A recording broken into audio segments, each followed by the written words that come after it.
बिस्मिल्लाहिर्रहमानिर्रहीम। अस्सलाम वालेकुम। कस्बे से दो पहाड़ी इलाके में आकिल नामी लड़का अपने वालिदैन के साथ रहता था। 11 साल आकिल 5वीं जमात का तालिब इल्म था। उसके वालिद पहाड़ों को तोड़कर पत्थर मुल्क के मुख्तलिफ हिस्सों में बेचने वाले ठेकेदार के साथ काम करते थे और अम्मी औरतों के लिए सिलाई कढ़ाई करती और यूं उनकी गुजर बसर होती। पढ़ाई से फारिग होकर आकिल अपनी अम्मी का हाथ बटाता था। वो सिलाई और कढ़ाई किए हुए कपड़े माँ के बताने पर खवातीन के घरों में पहुंचा आता। उसकी अम्मी को बाहर भी ना जाना पड़ता और वक्त की बचत भी हो जाती। जो सामान माँ को चाहिए होता बाहर से वो भी खरीद लाता। एक रोज उसे किसी खातून के कपड़े देने जाना पड़ा जिनका घर काफी दूर था। जब वो कपड़े देकर वापसी के लिए मुड़ा तो शाम होने वाली थी। नामुहार सुनसान पहाड़ी रास्ते पर वो चला आ रहा था कि उसे किसी के किराने की आवाज सुनाई दी। उसे महसूस हुआ कि आवाज बड़े पत्थर के पास से आ रही है। कौन है कहता वो पत्थर के करीब पहुंचा तो वहां अपने बराबर एक खूबसूरत बच्चे को देखा जो अपना पैर पकड़े खड़ा रहा था। उसके पाँव में नोकीला कांटा चुभा था जिसकी वजह से पाँव में सोजन हो रही थी और खून भी रस रहा था।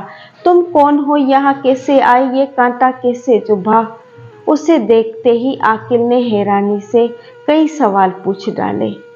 बहुत तकलीफ हो रही है, कांटा निकालने की हिम्मत भी नहीं, क्या तुम मेरी मदद करोगे? बच्चे ने मदद मांगी तो सर हिलाते हुए उसके पाँव के पास झुका। अरे वो देखो कितना खूबसूरत पत्थर है, आकिल ने एक तरफ इशारा करते हुए कहा। जैसे ही बच्चे ने उधर देखा आकिल ने झट से कांटा निकाल दिया। अरे कांटा निकल गया, मैं डर रहा था कि बहुत तकलीफ होगी मगर तुमने तो कमाल कर दिया, बच्चे ने खुशी से कहा। आकिल मुस्कुराया और अपनी कलाई पर लपेटा रुमाल फाड़कर उसके पाँव में पट्टी भी बांध दी। बहुत शुक्रिया दोस्त, मैं तुम्हारा एहसानमंद रहूंगा। शाम ढल रही है, अब हमें अपने घर जाना चाहिए। ठीक है मगर तुम्हारा घर कहाँ है? तुमने अपना नाम भी नहीं बताया। मेरा नाम बंटू है और जंगल के उस पार हमारा घर है।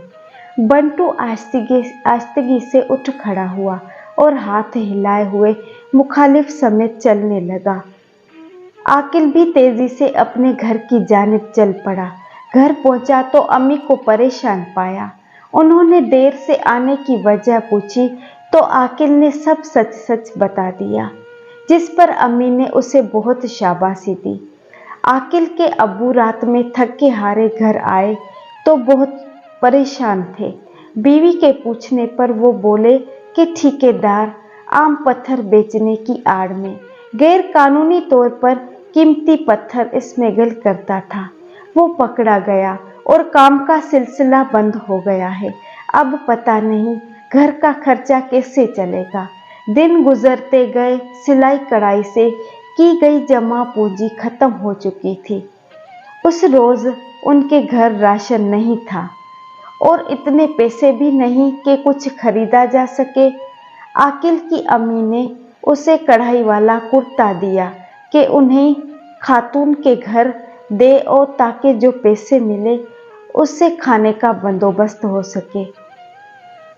जब वो कपड़े पहुंचाकर आ रहा था तो उसे बंटू नजर आया। दोनों दोस्त बातें करने लगे। बंटू ने परेशानी की वजह पूछी, फिर उसे एक सुनहरी थैली दी कि इसे अपने पास संभाल कर रखना। जब कोई मसला हो तो सच्चे दिल से दुआ करना और इसमें से एक बीज निकालकर जमीन में दबा देना। आकिल घर पहुंचा, माँ को पैसे दिए, अबू दुकान बंद लिए और उन्होंने शुक्र अदा करके भूख की शिद्दत कम की। रात में सोने से पहले आकिल ने दुआ की और फिर थैली में से एक छोटा सा बीज निकालकर घर के पिछले हिस्से की मिट्टी में दबा दिया। अगली सुबह वो दरवाजे पर तेज दस्तक से जागे। कौन है? आकिल के अबू ने पूछा और दरवाजे पर खड़े अपने एक दोस्त को देखकर खुश हुए। एक बड़ी कंपनी ने पहाड़ों की खुदाई का हुकूमत से मुआहदा किया है। वहाँ के लोगों ने तुम्हारी ईमानदारी से मुतासिर होकर तुम्हें इंचार्ज बनाने के लिए कंपनी के नुमाइंदे से कह दिया है। मेरे साथ चलो, उन्होंने तुम्हें बुलाया है। दोस्त के बताने पर वो खिल उठे और उसके साथ चले गए। आकिल और उसकी अम्मी बहुत खुश हुए। आकिल भागकर घर के पिछले हिस्से में गया और वहां एक छोटा सा पौधा लहलाता देखकर हैरान रह गया। एक रोज उसने दुआ मांगी कि माँ के काम में बरकत हो और फिर बीज बो दिया। रोज उस बीज से भी पौधा निकल आया। आकिल जब भी कपड़े देने पहाड़ी पर जाता तो वापसी पर वहां जरूर रुकता जहां बंटू से मुलाकात हुई थी, मगर बंटू ना मिला। वक्त गुजरने के साथ आकिल के घरेलू हालात बहुत बदल गए थे। उसने सुनहरी थैली और उसमें मौजूद बीज बहुत संभाल कर रखे। वो बंटू को कभी नहीं भूला था। एक रात उसने एक अनोखी ख्वाहिश की और बीज बो दिया। अगले रोज अपने घर में बंटू और उसके साथ एक खूबसूरत खातून को देखकर बहुत खुश हुआ और भागकर उनके पास गया।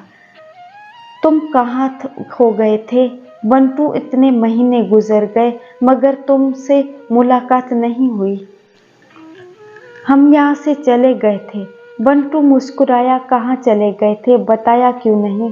तुम्हारी नेकी और रहमदिली से मुतासिर होकर बंटू तुम्हारा दोस्त बना और तुम्हें जादुई सुनहरी थैली और बीज दिए।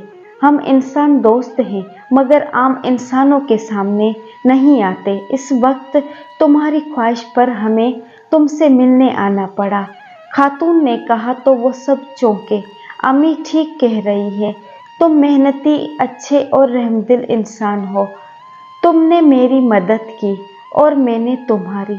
अगर तुम ऐसी ख्वाहिश करते जो बुरी होती तो पौधा ना उगता और ना कभी ख्वाहिश पूरी होती। तुम्हारी ख्वाहिश का एहतराम करते हुए हम तुमसे मिलने परिस्तान से आए हैं। तो क्या आप? आकिल ने हिकलाते हुए कहा। हाँ, हम इंसान नहीं, मैं परी ज़्यादा हूँ और अम्मी मलिका परी है।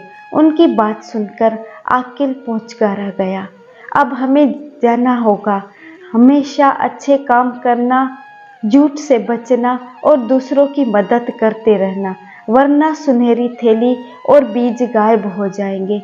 अच्छा दोस्त, खुदा हाफिज, बंटू ने कहा और उनके देखते ही देखते दोनों गायब हो गए।